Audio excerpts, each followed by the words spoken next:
ತುಂಬಾ ಖುಷಿ ಆಗುತ್ತೆ 10 ವರ್ಷ ಆದ್ಮೇಲೆ ಮತ್ತೆ ಇದೇ ಸ್ಟೇಜಿಗೆ ಬಂದು ನಿಮ್ಗಳ ಮುಂದೆ ಮಾತಾಡಕ್ಕೆ. ರಂಗಿತರಂಗ ಇವತ್ತಿಷ್ಟು ದೊಡ್ಡದಾಗಿದೆ ಅಂದ್ರೆ ಅದಕ್ಕೆ ಮುಖ್ಯವಾದ ಕಾರಣಕರ್ತರು ಮಾಧ್ಯಮದವರು ಮತ್ತೆ ಕನ್ನಡ ಸಿನಿಮಾನ ಪ್ರೀತಿಸೋರು. ಬರೀ ಕರ್ನಾಟಕದಲ್ಲ, ಇಡೀ ದೇಶದಲ್ಲಿ ಹಾಗೂ ವಿಶ್ವದಲ್ಲಿ. ಯಾಕಂದ್ರೆ ನಾವು US ಹೋಗಿ ಆ ಪ್ರೀತಿನ ಲೈವ್ ಆಗಿ ನೋಡಿದ್ವಿ. ನಾನು ಒಂದು ಇನ್ಸಿಡೆಂಟ್ ಹೇಳ್ಬೇಕು. ನಮ್ಗೆ ಸಿನಿಮಾ ಹಿಟ್ ಆಗಿದೆ ಅಂತಾನೆ ಗೊತ್ತಾಗಿಲ್ಲ. ಯಾಕಂದ್ರೆ ಪ್ರತಿ ವಾರ ಇವಾಗ ಥಿಯೇಟ್ರಿನ್ ತೆಗಿತಾರೆ ಅಂತ ಆ ಟೆನ್ಷನ್ ಅಲ್ಲೇ ನೆಕ್ಸ್ಟ್ ವೀಕ್ ಆದ್ರೂ ಉಳ್ಕೊಳ್ಳಿ ಶೋ ಅನ್ನೋಷ್ಟೊತ್ತಿಗೆ ಅನೂಪ್ ಏನೋ ಅವರು ಎವ್ರಿ ಡೇ ಕಾಲ್ ಬರ್ತಾ ಇತ್ತು US ಇಂದ, ನಾವು ರಿಲೀಸ್ ಮಾಡ್ತೀವಿ ಅಂತ. ಬಟ್ ಇದೇ ತರ ಬೇಕು ಅಂತ ಪ್ಲಾನ್ ಮಾಡಿ August 16th ರಿಲೀಸ್ ಆಯ್ತು. ಅಜಯ್ ರೆಡ್ಡಿ ಅವ್ರು ಫೋನ್ ಮಾಡ್ಬಿಟ್ಟು ಇಮಿಡಿಯೇಟ್ ಇಬ್ರು ಹೊರಟು ಬನ್ನಿ ಅಂದ್ರು.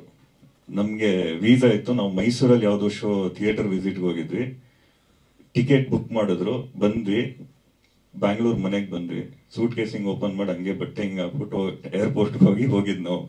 ಡೆಲ್ಲಿಲಿ ನಮ್ಗೆ ಲೇವರ್ ಇತ್ತು. ಅವಾಗ ಫೋನ್ ಮಾಡ್ಬಿಟ್ಟು do you guys have any idea ಏನಾಗ್ತಾ ಇದೆ ಇಲ್ಲಿ ಅಂದ್ರು. ಅಂಡ್ ಫಸ್ಟ್ ವೀಕೆಂಡ್ US ಅಲ್ಲಿ out of all the films ಇದು ಟಾಪ್ 27 ಅಲ್ಲಿ ಇತ್ತು ಅನ್ಸುತ್ತೆ, ಅಬೌವ್ ಬಜರಂಗಿ ಭಾಯಿಜಾನ್.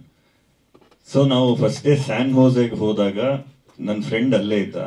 ಅವನು ಹೀರೋ ನೀನು ಥಿಯೇಟರ್ ವಿಸಿಟ್ ಹಂಗೆಲ್ಲ ನಾರ್ಮಲ್ ಆಗಿ ಹೋಗೋದು ಬೇಡ, ಒಂದು ಮಸ್ಟ್ಯಾಂಗ್ ಕಾರ್ ತರ್ತೀನಿ, ಹಿಂಗ್ ಡೋರ್ ಓಪನ್ ಆಗೋದು.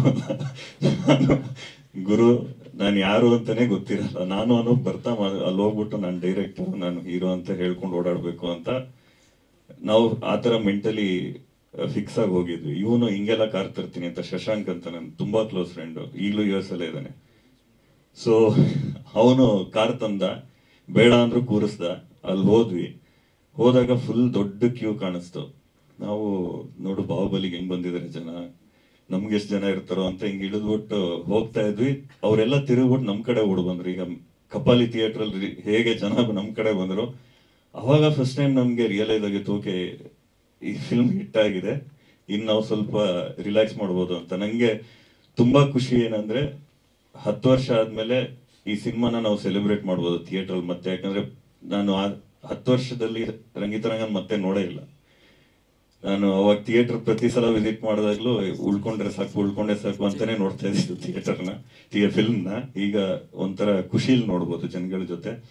ಅಂಡ್ ನಾನು HK ಪ್ರಕಾಶ್ ಸರ್ ಥ್ಯಾಂಕ್ಸ್ ಹೇಳ್ಬೇಕು.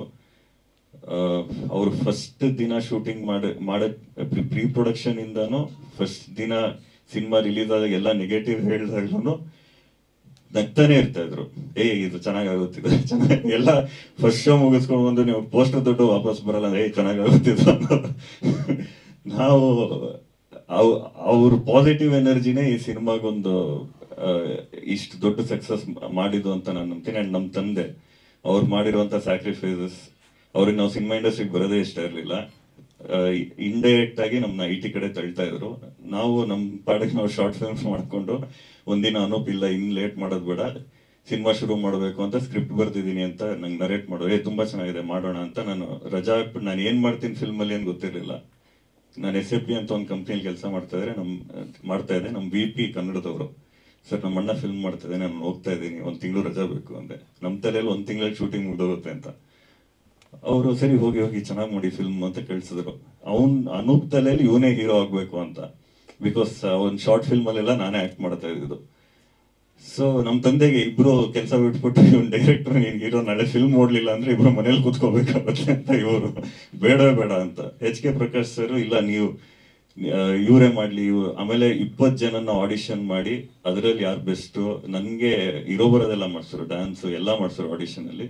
ಆಮೇಲೆ ಎಲ್ಲರೂ ಇಲ್ಲ ಇವನ್ ಮಾಡ್ಲಿ ಅಂತ ಹೇಳಿದ್ರು. ಸೊ ನಮ್ಮ ತಂದೆಗೆ ಥ್ಯಾಂಕ್ಸ್ ಹೇಳಕ್ ಇಷ್ಟಪಡ್ತೀನಿ. ಅಂಡ್ ಅನೂಪ್ಗೆ, ಬಿಕಾಸ್ ಥ್ರೂ ಔಟ್ ನಾವು ಚಿಕ್ಕ ವಯಸ್ಸಿಂದಾನು ಬರೀ ಸಿನಿಮಾನೇ ಮಾತಾಡ್ಕೊಂಡು ಬಂದಿದ್ದು.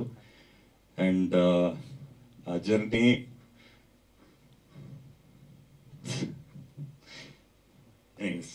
ಅಂಡ್ ರಾಧಿಕಾ ಥ್ಯಾಂಕ್ ಯು, ಅವಂತಿಕಾಗೂ ಥ್ಯಾಂಕ್ ಯು, ಅಂಡ್ ವಿಲಿಯಂ ನಮ್ಮ ಸ್ಟಂಟ್ ಕ್ಯಾಮ್ರಾಮನ್. ಅವರು ನೀವು ಫಿಲ್ಮ್ ಅಲ್ಲಿ ಎಷ್ಟೆಲ್ಲ ಚೇಸ್ಗಳು ನೋಡಿದೀರಾ, ಎಲ್ಲ ವಿಲಿಯಮೇ ಮಾಡಿರೋದು, ಅವರೇ ಓಡಿಸಿರೋದು ಕಾರಣ. ಯಾವ ಸ್ಟಂಟ್ ಅವರು ಇರಲಿಲ್ಲ. ಅಂಡರ್ ವಾಟರ್, ಆಮೇಲೆ ಮರದ ಮೇಲೆ ಹತ್ಬಿಟ್ಟು ನಮ್ಗೆ ಮೇಲಿಂದ ಶಾರ್ಟ್ ಬೇಕು, ಟೈಮ್ ಇಲ್ಲ ಅಂದಾಗ 1 ನಿಮಿಷ ಅಂತ ಕ್ಯಾಮ್ರಾ ಇಟ್ಕೊಂಡು ಮರ ಹತ್ಬಿಡೋರು. ಏನು ಜಿಮ್ಮಿನೂ ಇಲ್ಲ ಏನಿಲ್ಲ. ಆ್ಯಂಡ್ ಲ್ಯಾನ್ಸ್ ಅಫ್ಕೋರ್ಸ್ ಅವರೂ ಅಷ್ಟೇ. ಅವ್ರಿಗೆ ಫಸ್ಟ್ ಆಫ್ ಆಲ್ ಇಂಡಿಯಾ ಹೊಸದು, ಇಲ್ಲಿನ ಕಲ್ಚರ್ ಹೊಸದು, ಬಟ್ ನಮ್ಗಳ ಜೊತೆ ಅವರು ಬೆರೆತು ನಮ್ಮಲ್ಲಿ ಒಂದಾಗಿ ಇಡೀ ಆಕ್ಚುಲಿ ರಂಗಿತರಂಗ ಇವತ್ತು ರಂಗಿತರಂಗ ಆಗಿದೆ ಅಂದ್ರೆ ನಾವೆಲ್ಲರೂ ಒಂದಾಗಿ ಕೆಲಸ ಮಾಡಿದ್ವಿ. So Arvind sir, thank you. And thank you ಎಲ್ಲರಿಗೂ, ಯಾರೆಲ್ಲ ಇಲ್ಲಿಲ್ಲ, ಎಲ್ಲ actors, technicians. So thank you so much.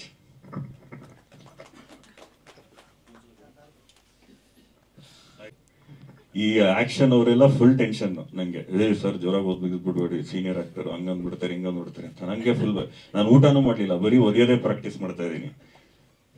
ಅವರು ಹಿಂಗ್ ಹೊಡಿಬೇಡಿ ಬೈತಾರೆ, ಹಿಂಗ್ ಹೊಡಿಬೇಡಿ ಬೈತಾರೆ ಅಂತ. ನಾನು ಏನ್ ಮಾಡಿ, ಒದಿಬೇಕು, ಮೆತ್ತಗೆ ಹಿಂಗ್ ಟಚ್ ಆಗ್ಬೇಕಷ್ಟೇ, ಒದ್ದಂಗಿರ್ಬೇಕು ಅಂತ. ಸರ್ ಬಂದ್ರು, ಅವ್ರು ಹಿಂಗ್ ಕತ್ತಿ ಹಿಂಗ್ ಮಾಡ್ತಾರೆ, ನಾನು ಕಿಕ್ ಮಾಡ್ಬೇಕು, ಹಿಂಗ್ ಒದ್ದೆ. ಭಯ್ಯ ಜೋರಾಗಿ ಹೊಡೀರಿ ಅಂದ್ರು. ನಾನು ಸಿಕ್ತು ಚಾನ್ಸ್ ಅಂತ. ಸೊ ಅಲ್ಲಿಂದ ಇವಾಗ ನಾವು ಸತ್ಯ ಸನ್ ಆಫ್ ಹರಿಶ್ಚಂದ್ರ ಅನ್ನೋ ಒಂದು ಸಿನಿಮಾನ ಸರ್ ನನಗೆ ಜಾಸ್ತಿ ಬಿದ್ದಿದೆ ಅದರಲ್ಲಿ. ಯಾಕಂದ್ರೆ ಫುಲ್ಲು ಹೊರಳಾಡಿಸ್ಕೊಂಡೆಲ್ಲ ಹೊಡಿತಾರೆ, ಲಾಸ್ಟಲ್ಲಿ ಮಾತ್ರ ಒಂದೇ ಪಂಚ್ ನಾನು ಹೊಡಿಯೋದು. ನಮ್ಮ ತಂದೆ ಕೇಳ್ತಾ ಇದ್ರು, ಏನ್ ಮಾಡಿದೆ ನೀನು ಅನೂಪ್ಗೆ ಅಂತ. ಸೊ ಸತ್ಯ ಸನ್ ಆಫ್ ಹರಿಶ್ಚಂದ್ರಲ್ಲಿ ಈಗ ಮತ್ತೆ ಮಾಡ್ತಾ ಇದೀವಿ. ಸೊ ಖುಷಿ ಆಗುತ್ತೆ sir, after 10 years, and thank you so much.